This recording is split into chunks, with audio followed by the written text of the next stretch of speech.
चुनावी पॉलिटिक्स है। अब जफर साहब, लेकिन संविधान का नैरेटिव चल गया, आरक्षण का नैरेटिव चल गया, जातिगत जनगणना पर सरकार नाना करते हाँ करने को मजबूर हो गई। ये बेरोजगारों की फौज अगर जाकर खड़ी हो गई कांग्रेस के साथ तो ज्यादा मुश्किल हो जाएगी क्या? और वो जो बार बार एक हुंकार भरी जाती है, भाई चुनाव तो जीत गए, चुनाव जीतना मुश्किल हो जाएगा क्या?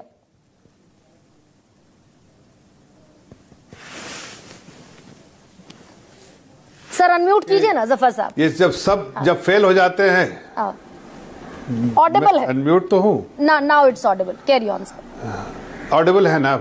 हाँ प्लीज। ओके, सो मैं ये कहना चाहता हूँ कि राहुल गांधी जी अलग अलग मोहरे चलाते हैं और फिर फेल जब होते हैं तो उनको रीलॉन्च किया जाता है। ये भी एक रीलॉन्चिंग करने का तरीका है इनका।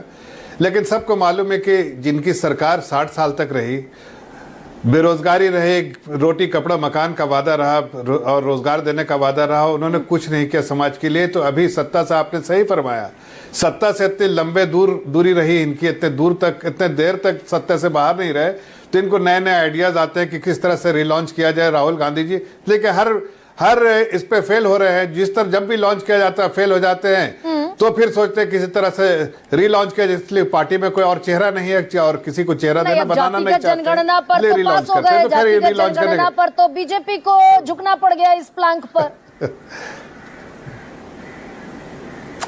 देखिए, अभी आप जाति के बारे में बात नहीं करना चाह रही थी, लेकिन फिर भी चूंकि आपने रेस कर दिया तो मैं बताता हूं कि देखिए इनके पास तो कोई मुद्दा, हम तो एक मुद्दे पर पास हो गए, वो क्रेडिट तो दे दीजिए। फेल हो जाते हैं ना। अरे काहे का पास हो गए, वो तो हमें करना था, जब करना है तो करेंगे। हम अपने हिसाब से चलते, किसी के कहने के हिसाब से। ये तो रोज कुछ ना कुछ कहते रहते, बट उस पर सरकार उनकी थोड़ी चिंता करती क्या कह रहे हैं। हमें जब जो करना है करेंगे और वो करते हैं, इसलिए जनता का विश्वास हमारे साथ है। हम जनता के विश्वास में। 11 साल की सरकार हो गई अब तो। अरे देखिए, इन पे भरोसा किसको है? हमने तो 4.5 करोड़ जॉब क्रिएशन किया है। इन पे भरोसा कैसे? हमने 52.5 करोड़ जो है रोजगार देने का काम किया है, जो लोगों को मुद्रा लोन दिया, जिससे लोग अपने सेल्फ एम्प्लॉयमेंट के लिए हमने 52 करोड़ लोगों को लोन दिया है।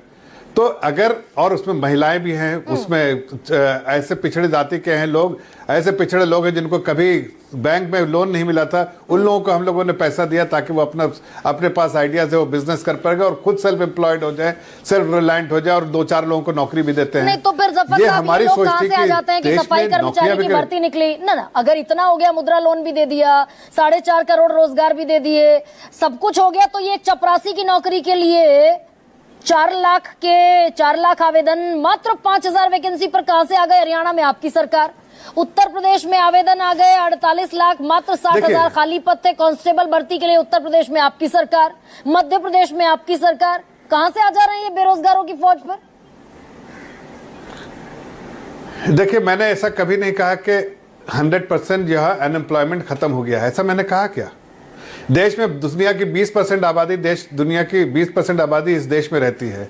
जाहिर है हमें ज्यादा से ज्यादा एम्प्लॉयमेंट जनरेट करना पड़ेगा, ज्यादा से ज्यादा जो सेल्फ एम्प्लॉयमेंट के अवसर जो है क्रिएट करने पड़ेंगे। इसलिए कह रहा हूं, मैं ये नहीं दावा कर रहा हूं इनके जैसा कि 60 साल में कुछ किया नहीं और दावे 1000 ठोकरे। अरे भाई, आपने सही कहा, राजस्थान का हाईएस्ट अनएम्प्लॉयमेंट रेट था, और अभी देखिए ना, हरियाणा का था, राजस्थान सेकंड हाईएस्ट की सरकार है, चाहे हाँ ठीक है, जहां इनकी सरकार है, तेलंगाना हो, इकोनॉमी जो है बड़े बुरे हालत में है।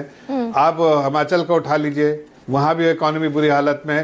तो जहां जहां इनकी सरकार है वहां तो बुरी हालत में है। और वहां के बारे में तो पहले इंट्रोस्पेक्शन करके देखा है कि वहां कितना जॉब क्रिएट कर पाए हैं। ये सब तो इनको रीलॉन्च करने का तरीका है कि रीलॉन्च किया जाए राहुल गांधी को। ये पूरे तौर से स्टंट जो है वो फेल हो जाएगा, हर तरह से बैकफायर करेगा। चला था बजट में, इनका इतिहास। सर, आपने वित्त मंत्री निर्मला सीतारमण ने एक स्टंट चला था 2024 के बजट में कि 1 करोड़ युवाओं को टॉप 500 कंपनीज में इंटर्नशिप मिलेगी 5,000 रुपए की। मात्र 20 लाख मिलने थे, 7 साल में मिले सिर्फ 8,700। देखिए, मैं ये कह रहा हूं कि इसको आप जो स्टंट कह रही है, हम अवसर क्रिएट करते हैं, और अवसर क्रिएट करना हम सरकार का फर्ज है, अवसर क्रिएट करते हैं। अब उसमें एक्चुअल नंबर पे मैं नहीं जाऊंगा कि कितने लोगों को मिली, कितने लोग इच्छुक थे, कितने लोग नहीं इच्छुक थे। सर, ये तो आपके पार्लियामेंट में आपकी बनाई हुई फाइनेंस कमेटी ने रिपोर्ट दी है, इस आंकड़े को तो आप झुटला भी नहीं सकते। अरे मैं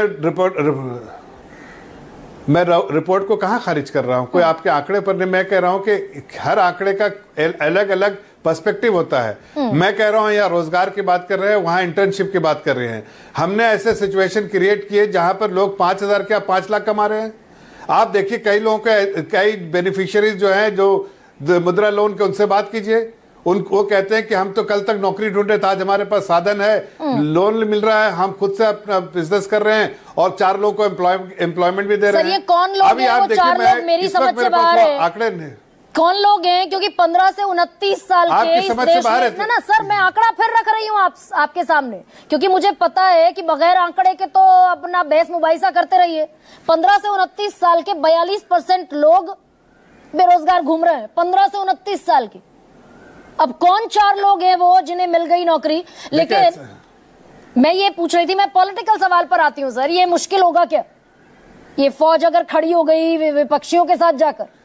नहीं, मैं तो वही कह रहा हूँ। हाँ। मैं तो वही कह रहा हूँ कि देश की जनता समझ रही है ना किस पे भरोसा है और किस पे भरोसा है, कौन स्टंट कर रहा है, कौन काम कर रहा है। हमने सबका साथ, सबका विकास, सबके लिए विकास किया है। तो जनता तो देख रही है कि हम पूरे 11 साल में जनता के समर्पित होकर जनता के लिए सिर्फ काम कर रहे हैं, उनके उन्नति के लिए काम कर रहे हैं, देश की उन्नति के लिए काम कर रहे हैं और कोई परिवार के लिए उन्नति के लिए काम कर रहा है। अगर कांग्रेस पार्टी के युवा चेहरा जिनको कहते थे राहुल गांधी जी को, वो कनेक्ट होते तो उनका ये हशर होता कांग्रेस पार्टी का। ये युवा पीढ़ी है देश के, तो आप बोलते हैं डिविडेंड है। प्रियंका, ये 1 सेकंड, 10 सेकंड, अच्छा कहिए ना जफर साहब। 10 सेकंड और 10 सेकंड। मैं सिर्फ इतना कह रहा हूँ गरिमा जी, 10 सेकंड और लूंगा। देखिए ये सारी चीजें इन्होंने करके कोशिश कर ली है। कांग्रेस पार्टी इतनी खस्ता हालत में है कि इस बार, पिछले बार सिर्फ कॉन्स्टिट्यूशन का नैरेटिव रटा था, उसके बावजूद इतना कुछ करने का, इतना झूठ बोलने के बाद भी 99 सीट आई। अब ये समझ गई जनता कि इनको किसी हालत में वोट नहीं देना है, इसलिए कि ना तो ये अपोजिशन के लायक है और ना सत्ता में रहने के लायक है। ये पार्टी धीरे धीरे जो है समाप्त हो जाएगी, इसलिए कि इसकी ताकत सिर्फ पार्टी की जो फर्स्ट फैमिली है वही ताकत देती है इसको। और जो फर्स्ट फैमिली नौकरियों का वादा किया था कि नहीं जफर साहब, जो एक सीट पे जीता। सुनिए 1 सेकंड, 2 करोड़ हमने तो दिया भाई 4.5 2013 में, बहुत बेरोजगारी की मांग में चाहती नहीं, हमने तो 4.5 करोड़। ना 1 सेकंड, सुन लीजिए ना, 4.5 करोड़ आप कह रहे हैं। अगर 11 साल में 2 करोड़ के हिसाब से जो वादा किया था प्रधानमंत्री नरेंद्र मोदी ने, खुद बहुत हुई बेरोजगारी की मार अब की बार मोदी सरकार, 2 करोड़ के हिसाब से 11 साल में 22 करोड़ मिलने चाहिए, तो मिले 4.5 करोड़। आप ही की दलील आपके सामने रख रही हूँ। अरे भाई आप तो क्या, हमने मुद्रा लोन के बारे में बताया था उस वक्त? मुद्रा लोन से जो 52 करोड़ लोगों को, जो 52.5 करोड़ लोगों को जो मुद्रा लोन दिया है, उनको आप भूल जाएंगे क्या? 52.5 करोड़ लोगों को, यानी सुन लीजिए, मुद्रा लोन में 80% लोन उन लोगों को मिला है जिन्हें 50,000 रुपए मिलते हैं शिशु लोन में, और 50,000 रुपए में से कटकुटाकर मिलता है उन्हें तकरीबन 28,000 रुपए। अब 28,000 में सर कौन सा स्वरोजगार होता है, मेरी समझ से परे है। 28,000 रुपए में कौन सा? आप तो देखिए, और उसमें से बहुत सारे लोगों ने गिव अप कर दिया, लौटा नहीं पाए उस लोन को। देखिए इस मुद्रा लोन की सफलता को देखते हुए लोगों को का जो 25 करोड़ लोगों को गरीबी रेखा से बाहर लाने की वजह जो है मुद्रा लोन की वजह से जो निकले हैं, तो इसकी सक्सेस की स्टोरी जो है सामने है, एक टेम्पलेट है, और इसलिए हमने 45 साल में अमाउंट भी बढ़ा दिया है। गरीबी से बाहर आ गए लोग, गरीबी से बाहर आ गए। 45 साल में सबसे कम घरेलू बजट है, हाउस होल्ड सेविंग्स 45 साल में लोएस्ट है। लेकिन प्रियंका, मैं